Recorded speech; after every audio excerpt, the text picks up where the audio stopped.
မင်္ဂလာပါခင်ဗျာလေးမျက်နှာနဲ့အနည်းဝန်းကျင်တွင်မြေစံချိန်တွေပြတ်တဲ့ဒုတိယကြိမ်ရေဘေးဟာပြည်သူချင်းချင်းရေးပေါ်သတိပေးနေရတဲ့သတင်းကိုတင်ဆက်ပေးပါမယ်ခင်ဗျာအေယာဝတီတိုင်းလေးမျက်နှာမြို့တွင်အထက်ပိုင်းမှစီးဆင်းလာသောမြေလုံရင်းနှင့်မိုးတဲထန်သောရွာသွန်းမှုကြောင့်ဘဝမြေတာကျိုးပေါက်နေရာမှမြေများအရှိန်အဟုန်ဖြင့်ထပ်မံဝင်ရောက်လျက်ရှိရာလေးမျက်နှာလဟပ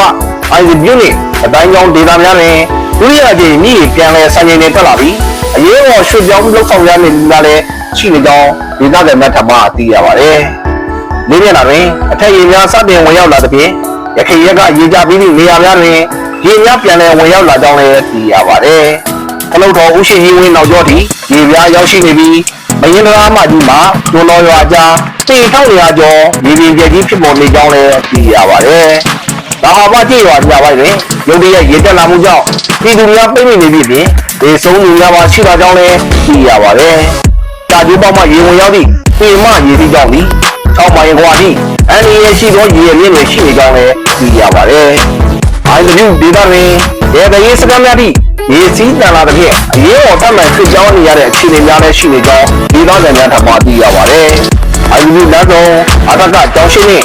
ကျေးလက်ကျမ်းမာရေးဌာနရှိလိုတွင်ရေစီးအားလုံးတန်ပြီးတဲ့လောင်ဝင်အေယာလမ်းမကြီးတစ်လျှောက်လုံးဝဖြတ်တန်း၍မရတော့ခြင်းအိုင်ဒူသေးပါပြေးလိုက်ရသဖြင့်စားနိုင်ရိတ်ခါခက်ခဲများစတင်ကြုံတွေ့နေရကြောင်းလည်းဒေသခံများထပ်မံသိရပါတယ်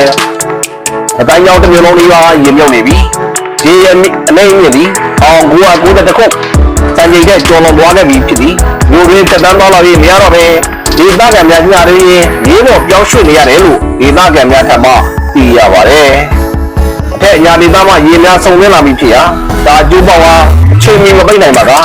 ရေကြီးမှုဒုတိယကြိမ်ပုံဆိုးဝါးလာနိုင်ရရှိနေပြီး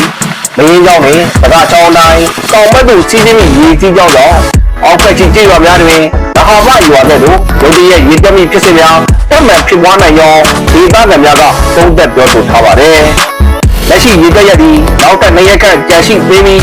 ရေပြန်ကြရန်အနည်းဆုံး9ရက်ခန့်ကြာမြင့်ပြီးဟာအနည်းဆုံး10ရက်ခန့်လမ်းမဆက်သွယ်ရေးခက်ခဲမှုဖြစ်နေကြောင်းလည်းသိရပါတယ်။ဒီကျွမ်းကျင်သည့်ဒေသခံများနဲ့ဒေသလေးကျင်ထားသည့်ဒေသရေးသမားများမှလွဲ၍ဒီစီးတန်သည့်နေရာများကိုကိုယ်သဘောဖြင့်ဖြတ်တန်းပေါ်လာခြင်းလုံးဝမပြုလုပ်ကြပါရန်ကောင်းပဲ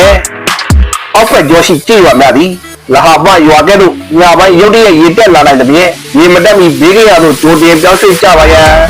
လမ်းမဆက်သွယ်ရေးပိတ်ထားရသည့်အတွက်ရှေ့လာမဲ့10ရက်စာအတွက်စားနိုင်ရိတ်ခါနဲ့တောင်ရည်တန်းကိုစနစ်ကျချွေတာသုံးဆွဲကြပါရန်ကလေးငယ်များနဲ့တကြီးရွယ်များကိုရေစီးတန်နေရာများမတွားလာစေရန်ညပိုင်းရေတက်ချိန်များတွင်ရေကင်းစောင့်ကြည့်မှုများပြုလုပ်ကြပါရန်ရေရူတက်ဖွဲ့ပသိမဒီပေးလို့တော်ထားပါတယ်ခင်ဗျာ